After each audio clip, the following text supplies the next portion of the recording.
Marriage and couples therapists. Have you ever simply told the couple they were not right for each other? How often have you met a couple whose problems were unresolvable?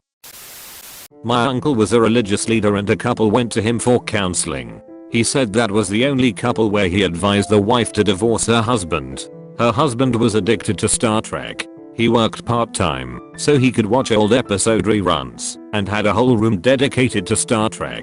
Toys, DVDs, posters, etc. He checked out of his marriage. Sex life was non-existent. He had no interest in being a father to his kids and was basically a troll in the basement. He had no intention of changing and didn't want to give up any Star Trek time. Wife took the advice, got a divorce, lost a bunch of weight, looks better and feels better. She told my uncle months later that she feels happier than she has in years.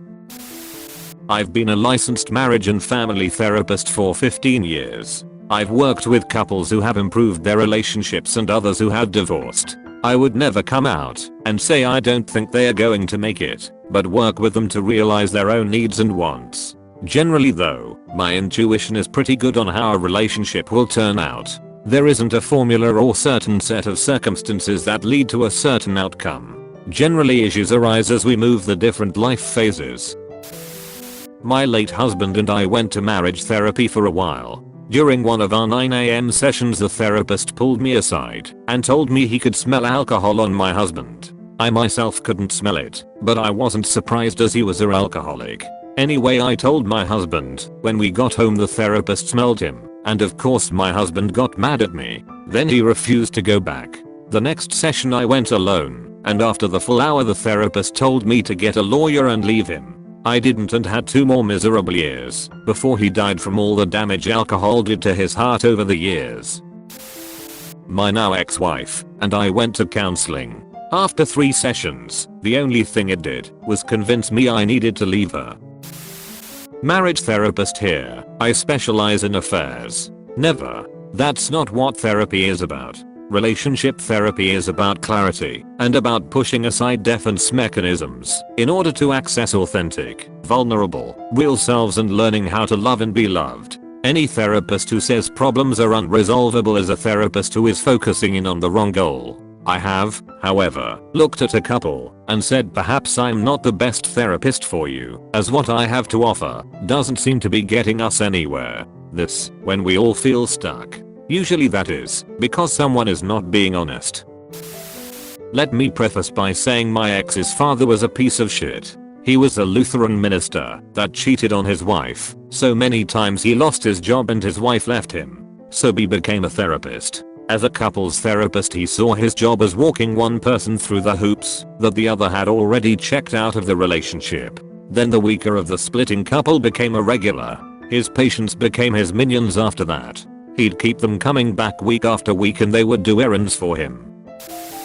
Former therapist. There is no such thing as being right for each other. Any 2 people can make a positive life together if they so choose. However, communication, understanding, and acceptance play huge roles in that.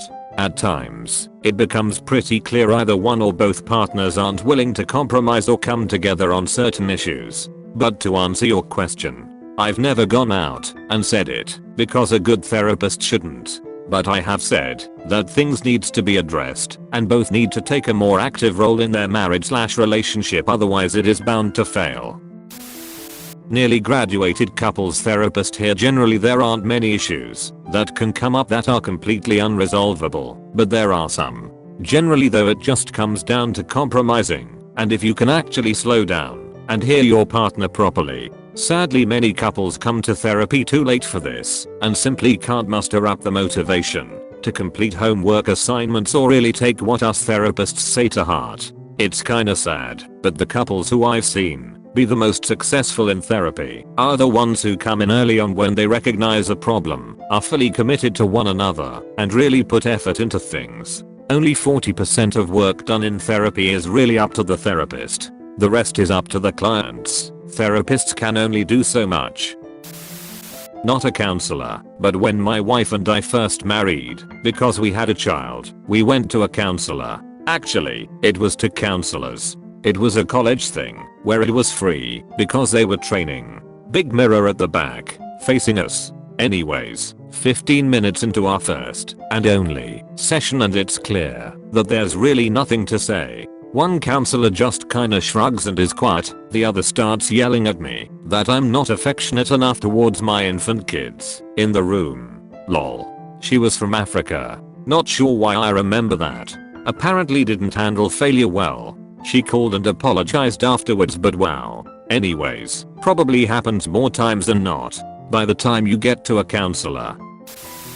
My therapist told my first husband and I that we should divorce after the first session. There was nothing bad about our marriage other than I was bored and didn't feel like we were a good partnership. He wanted to work on it, and I thought I also did, but I realized that I just wanted to do whatever I wanted and wished my husband would accept that.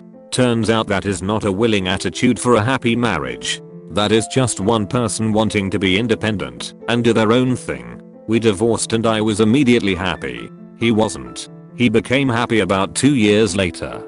That was many years ago. I'm glad that therapist was honest and didn't push us to stay together. You may get the other side of this in many comments. That didn't happen. In the final throes of my marriage I sent my then wife roses at work day of our last stab at therapy. We had counseling before we wed. Huge red flag. I found out she spent the day with her ex-boyfriend. The guy she boated with along with my infant. Also found her on the phone with him at 7 a.m. in my son's room on his first birthday. They were eating. What? Roses. Other guy. One yo son. Failing marriage. Showed to our first session with a new therapist despondent and almost inconsolable. He ended the session after about 15 minutes because I couldn't speak. I was so upset I had no idea what to do. Turns out she was a narcissist. NPD, as confirmed by her second ex-husband's therapist. I haven't seen my son in 4 years or spoken to her in 3. She'll ground him if she finds out we spoke. She was a treat compared to my ex after her. I'm not bait. Kinda off topic, but your question hit home. I wish therapists had the balls to point and go, oh no, I'd be sober and my boy would be better off. Yikes, that's a lot. Sorry Reddit. This one time I was at a public event, a dinner hosted by a local farm, and there were 2 couples next to me with a woman, who at first I thought was a family relation to one of them. We all hit it off, so we were all chatting, and I asked how she know them, and they go, oh this is our collective marriage counselor. I thought this was fantastic. I find therapy fascinating, and there I was able to observe a professional therapy session. On an initially unrelated note, I snuck off with some of the farmers to smoke a J. It had been a while since I smoked and it really sent me out to orbit. We went back to the dinner and somehow I got involved in their therapy session. The woman was angry that she was always home while the guy was constantly going out and partying. I forget why that was the case, but I didn't see the relevance. I was given a chance to give my insight and basically said that I think they should accept the reality of the situation, which was clear, at least to me, that he wanted to be out socializing. I said there's nothing inherently wrong with it and that it doesn't necessarily mean there's a flaw relationship wise. Maybe they should consider that they just have different desires. It immediately dawned on the therapist how dangerous it was to conduct therapy sessions and allow random people to interject, and she proceeded to try and tell me why I was wrong. That is, save face, for what seemed like an hour. I was, however, extremely stoned and focused on trying to stay on earth, so I'm not quite sure what she said and not sure if it was sensible. Anyway, I wasn't given any more cues to share my insights. I still stand by what I said. The couple told me that they had met at a bar. If anything, I think it's no surprise that, having met at a bar, one or both might continue enjoying going out to them, and I don't see any obligation to disrupt, beyond a reasonable amount, what you enjoy doing. Then again, that argument would change if her complaint was that it was an unhealthy habit and it was affecting the health of their relationship. In retrospect, I think that's a more addressable concern.